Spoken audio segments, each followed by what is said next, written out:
Benchmark, the voice of business. Presented by LMD.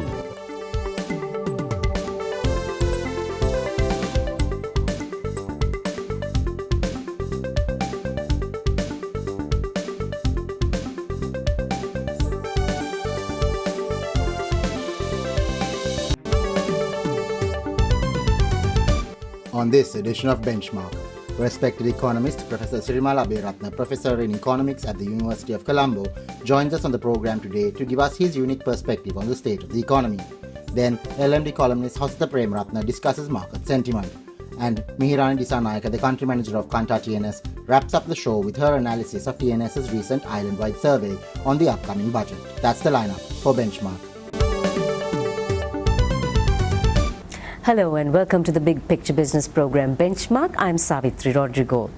Today on our show we have well-known academic Professor Sirimal Abeyratne, who is the Professor of Economics at the University of Colombo. He's going to give us his unique perspective and offer some insights on the state of Sri Lanka's economy. Professor, good to have you on the show and welcome to Benchmark. Thank you for the invitation. What I would like to know is, just give me your broad take, just to start off, on the status of Sri Lanka's economy. I like to be pretty optimistic, but I have a few concerns. My number one concern is a long-term one, our growth rate, and it has to be, I guess, over 8% and 8 to 10%, somewhere around that per year. And that requires a lot of investment, and our investment should go up to very high, quite high level. And that growth rate has to be sustained a fairly long period of time, 10-20 years, until it reaches the self-sustaining state. My second point is our balance sheet. Actually, I will point out two kinds of balance sheet for the country. Number one, our internal balance sheet, which is the government finance, and I have a problem with that.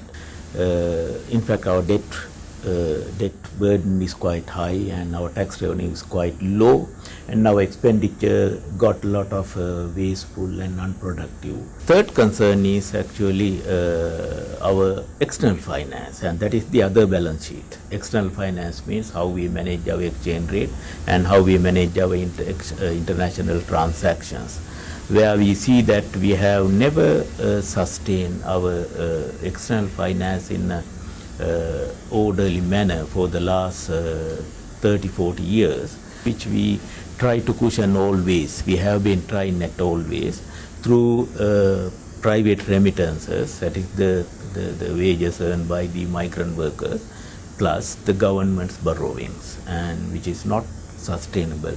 We should change it to export promotion and foreign direct investment. So this is my third concern. So this is how I look at the economy right now. You know, Sri Lanka is looking at faster economic growth, but that cannot be done unless we have some reforms done quite speedily.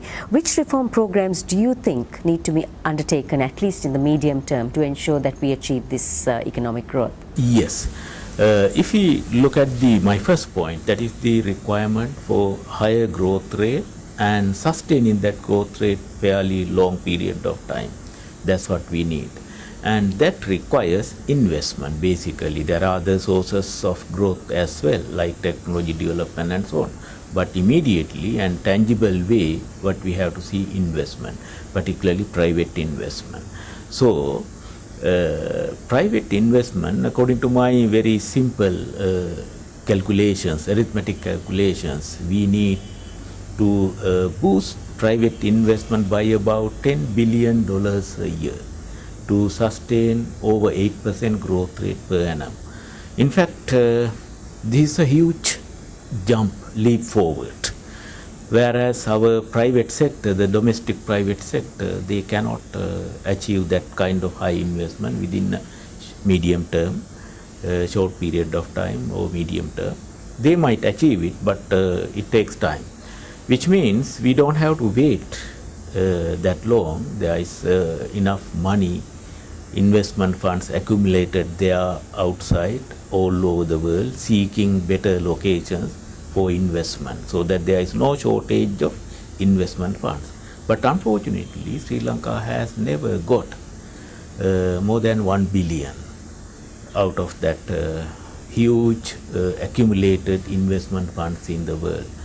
So why all these things are again there? Because of one important issue, and that is where the reforms should be directed at. What is that? The business confidence.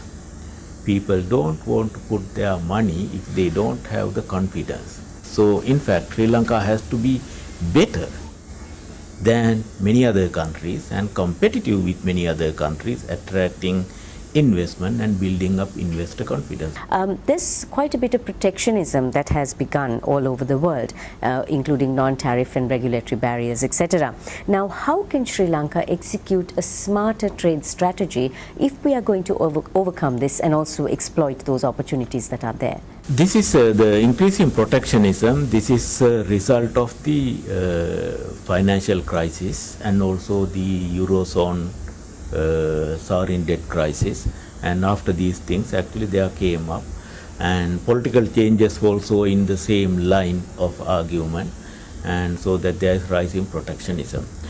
For some countries, like big countries, not only in population but also in terms of wealth and income, they would be able to sustain this at least for a certain period of time, because they have the ability to cope with it, ability to sustain it, but short run, but at a very high cost.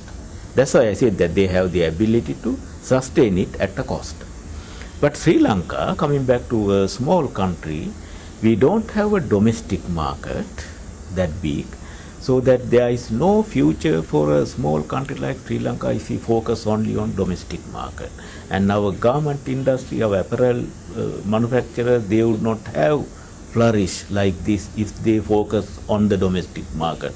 Our tea manufacturers, they would not have gone that competitive level if they had focused on our domestic tea consumers. No, it's not going to happen. We always have to look at the bigger market. In fact, this is where actually we have failed even in our attitudes, because we sometimes we like to look at petty issues. We don't look at the bigger picture, that in fact Sri Lanka has the opportunity, and that's why I'm very optimistic. Sri Lanka has the opportunity to be a richest country in the Asian region. Now, don't you think that requires a huge mindset change among Sri Lankans in general? Exactly, mindset change, because they need to, even our leaders, they have to. I have seen few political leaders who think in those lines, but I haven't seen any program. We need to look at a bigger picture ahead, that we have 10-20 years ahead.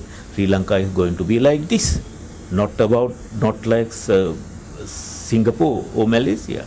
No, Sri Lanka has the ability and the necessary conditions even to grow bigger than Singapore and Malaysia.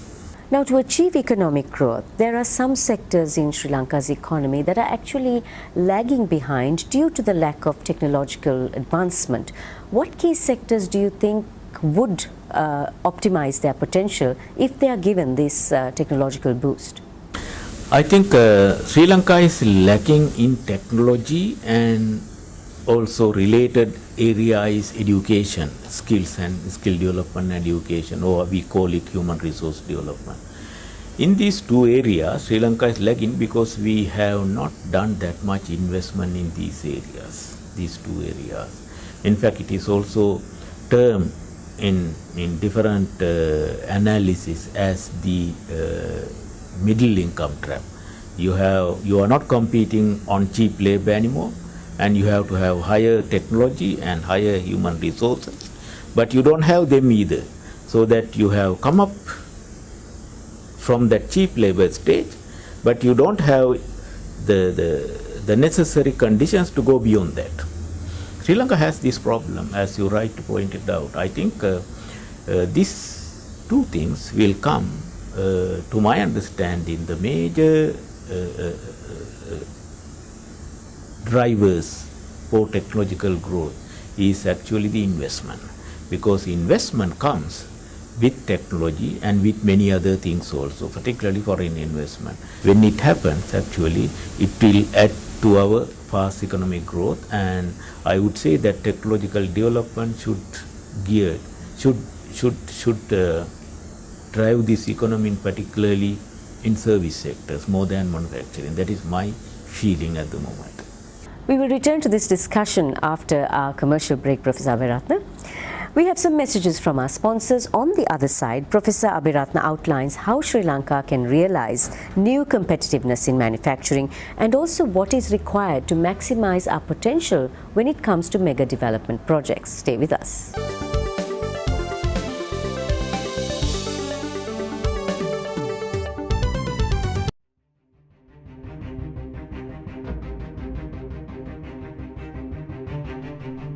When we entered the industry in 1995, a new star was born as a fully owned subsidiary of People's Bank. For those seeking to grow their businesses, PLC provided the seed.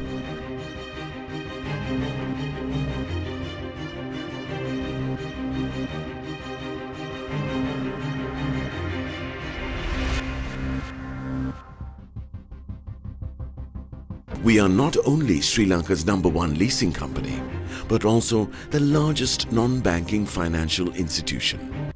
Welcome to a new dawn for the nation.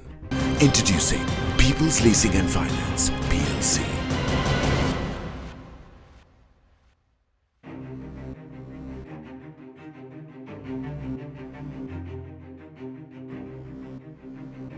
LMD is making waves, airwaves. The next big thing from Sri Lanka's pioneering business journal, LMD Podcast, now online.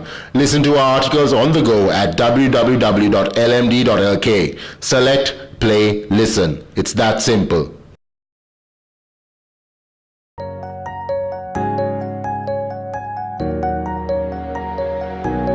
We understand that savings provide for life's special moments. That's why we were the first bank to introduce an incentivized savings scheme, Pathum Vimana. We changed how a nation felt about savings because we believe in banking beyond transactions. HNB, your partner in progress. Thank you for staying with Benchmark. We are discussing the Sri Lankan economy with Professor Sirimal Abeyratne, who is a professor of economics at the University of Colombo. Professor, Sri Lanka set itself up as a manufacturing economy and boosted it rather much when the apparel sector started taking off. But now what you say is we should be concentrating a little more on the services sector. But however, the story remains that we are a manufacturing economy for the moment. So, however, the manufacturing economy or the industries are facing pressure. There are challenges from multiple directions. How can Sri Lanka achieve new competitiveness amidst all this? When we have the right environment here in the economy, right business environment, the investors pick up the things which will grow.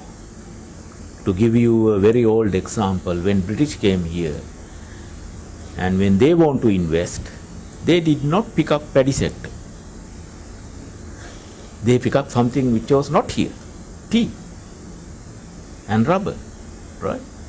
Because that was the demand at that time. In fact, at that time, the Sri Lanka was importing rice, about half of our domestic consumption, because we didn't have rice production. But they didn't take that one as the investment opportunity. Likewise, when we have the right environment, business environment, the investments coming into the country, they know which sectors to be picked up. So I am sure manufacturing sector will also grow, shifting from apparel, and that is one problem that we are having, because we have been dependent too long on too little. But at the same time, my feeling is that our service sector will grow even faster. So that's why I'm saying that Sri Lanka, if you have the right environment, it is the service sector which should grow faster. Because if we take even now, under the current depressed situation, our service sector contribute 56%, 60% around that time. That means more than half of our GDP comes from the service sector. This is, sometimes we haven't noticed this one, this is a different situation which is actually quite different from the East Asian experience also. East Asia, it is the manufacturing sector which drove their economies. But in South Asia, it is the service sector. Sri Lanka has embarked on some mega development projects. Now, how do we realize the full potential of these projects? And I'm sure there are other countries around the world that have embarked on this. What are the lessons we can learn from them? Mega development projects, and now we are concentrating on Western development, and that is actually given the right business concentration and environment. That's a good thing. But we cannot limit our perception only to look at the Western province development. It should be, we should also look at Southern development and Eastern development and Northern development or central part of the country likewise. But the problem would be that even if you put up infrastructure, there will not be businesses, because businesses concentrate in certain locations on earth in a country for certain economic reasons, right? Infrastructure is only one of them, and we should have the connectivity, global connectivity, as well as the interior connectivity. So both connectivities are important. Then we should have the labor mobility. The resources should go to those areas, and they should find it is better to live there, because people also follow the business activity, their concentration.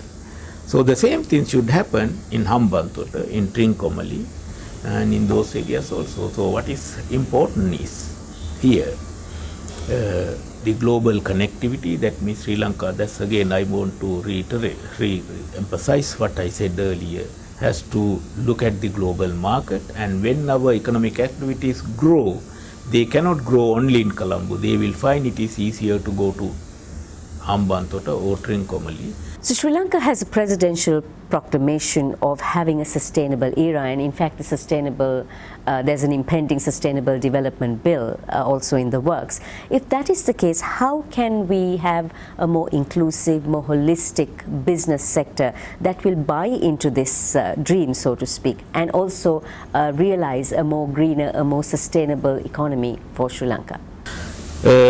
Historically, at the time that many other Western countries, when they were engaging in economic progress activities at that time, during the time that they were developing, they did not have this concern, the environmental concern. But today, the entire world has recognized the danger of it. Danger of not protecting our biodiversity, and which is important for the survival of the mankind and also all other living things on earth. So I think because of this one, and I admire the President's remark, and also Sri Lanka has been constantly part of the international conventions and agreements on environment, on biodiversity, on climatic changes and all these things. So Sri Lanka has historically done a good job, but we have to put it into practice. Now for businesses, now if you take biodiversity, biodiversity itself is a business today. Okay? It's not that you do business and it will damage biodiversity and let the people in the area to take care of it. That's what we have done in certain development projects. So when people rose against it, and then either they have to move the plant somewhere, or government has to take care of their grievances. So this is not going to work in this country anymore, because we have a greater concern about our environment, about our biodiversity, and in fact I should say that Sri Lanka is one of the top countries in the world which has high biodiversity, and if we damage that one, and it's not us we have to pay, it's our future generations, they have to pay for it. That is because you have spent long time, maybe 50 years, okay, using chemicals, fertilizer in agriculture. Now you come up with a lot of diseases. You can't have one-to-one connection, cancer and kidney disease and various kind of issues. Why? Because previous generations started these things and we did not consider about our environment, our biodiversity, so we have to pay for it. As a final question, Professor, what is your outlook for the Sri Lankan economy?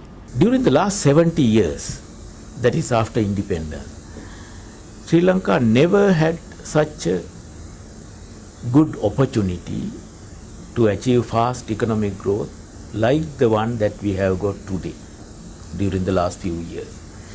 There are international conditions and internal conditions for what I say. International conditions are such that I don't have time to list out all these things. But I think everybody know the internal conditions right now, like the end of the war, or the two major parties are together, SLFP, UNP, at least they are together, they have that opportunity. I don't know whether they are going to use it or miss it. And I can list out some other opportunities also.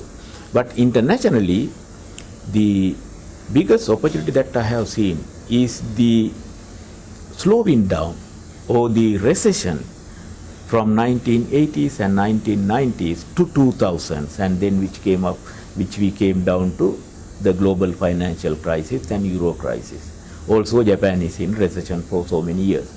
Now, out of the recession, the capital flows out. The investment from those countries flow out, which will make the recessions faster, even faster. So when we look at the capital outflows in the world, about 20 years ago, 25 years ago, $200-300 billion per year. But if you look at it today, 1,500 on average during the last 10 years per year. 1,500. If you calculate 1% of that, 15 billion already, right? So we are getting about 1 billion, less than 1 billion, right? So we understand where we are. The second opportunity, that capital outflows, earlier it was a rich country business, going from rich country to rich countries. But today, more than half of that is coming to developing countries and particularly to Asia. So that is the second aspect of that. And third point, some people argue that okay, the Europe and America, the economies are shrinking and protectionism is rising, so that we cannot have those. Yeah, okay, fine.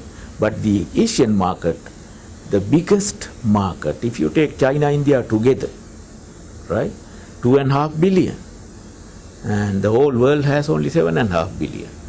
So our Asian market is very big and it is very dynamic. So we don't have to worry about the closing the Western markets. We have the best opportunity throughout the past 70-year history, which is at hand now, and I don't know whether we are going to exploit it or we are going to miss the bus again. Thank you so much for joining us today. It has been a very insightful discussion and we've learned quite a bit. Thank you so much. We've been speaking with the Professor of Economics of the University of Colombo, Professor Sirimal Abeyratne, and he's been giving us some insights on the Sri Lankan economy and also the way forward. On the other side, we have Anushan Selvaraja with more.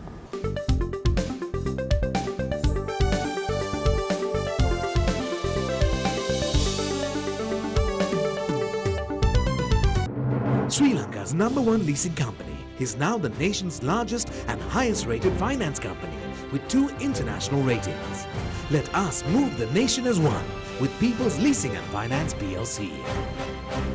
LMD is making waves, airwaves. The next big thing from Sri Lanka's pioneering business journal, LMD Podcast, now online. Listen to our articles on the go at www.lmd.lk. Select, play, listen. It's that simple.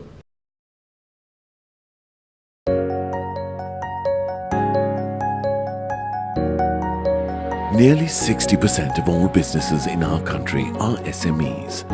Some of our most growth-oriented financial solutions have been customized to serve this sector. That's why we have invested over 500 billion rupees to support the backbone of our economy. Because we believe in banking beyond transactions. HNB, your partner in progress.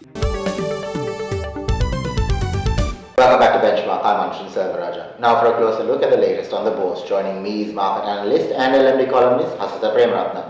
Welcome back to the show, Hasita. Now just tell us how the bourse is performing at this point of time.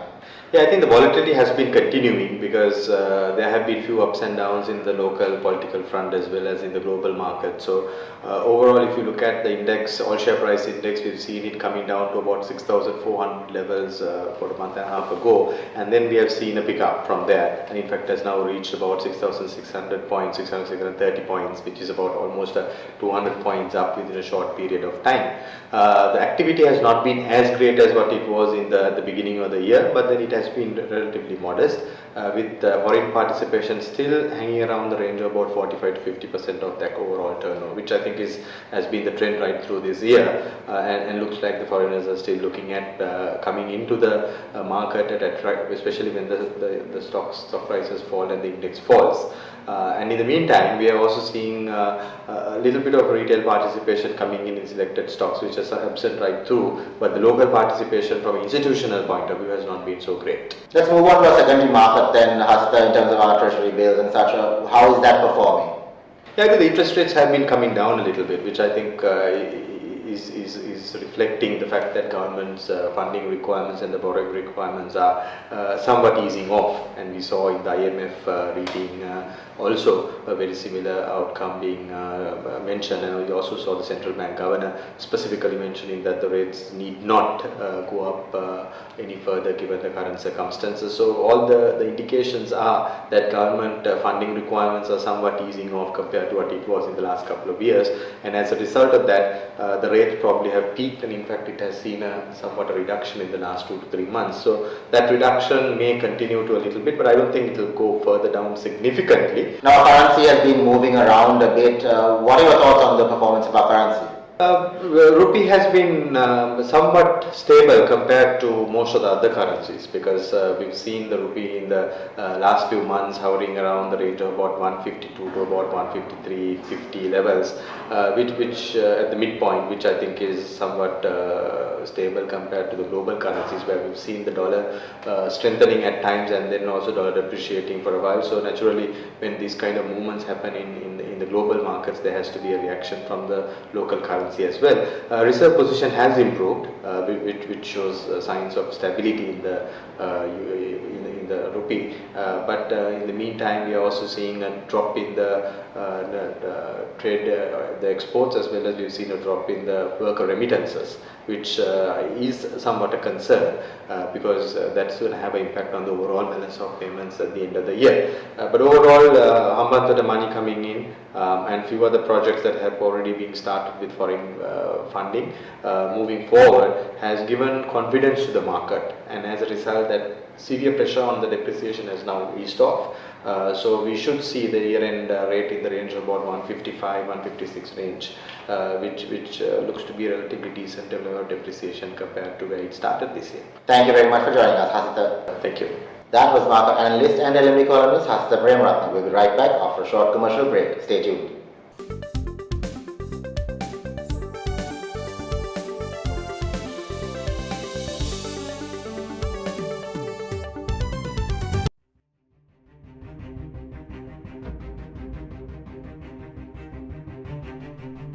When we entered the industry in 1995, a new star was born as a fully owned subsidiary of People's Bank. For those seeking to grow their businesses, PLC provided the seed.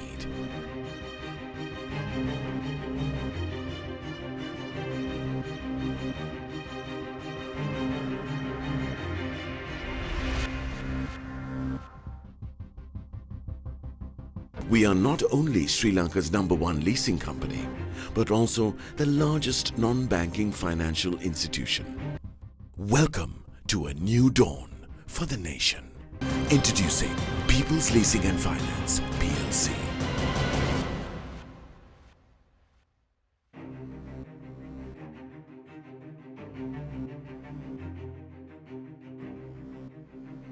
LMD is making waves, airwaves. The next big thing from Sri Lanka's pioneering business journal, LMD Podcast, now online. Listen to our articles on the go at www.lmd.lk.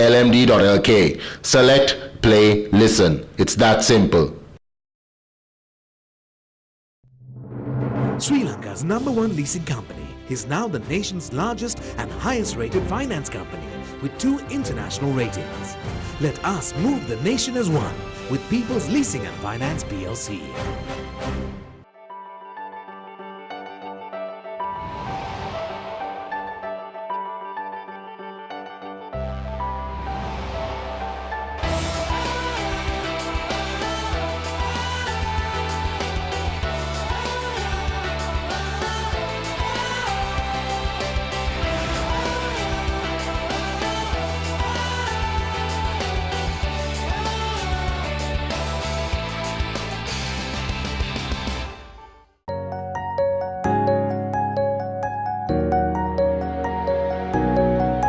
Gami Pubudua, our microfinance offering makes it possible for the youth of this country who have a viable business plan but lack the funds to realize their dreams.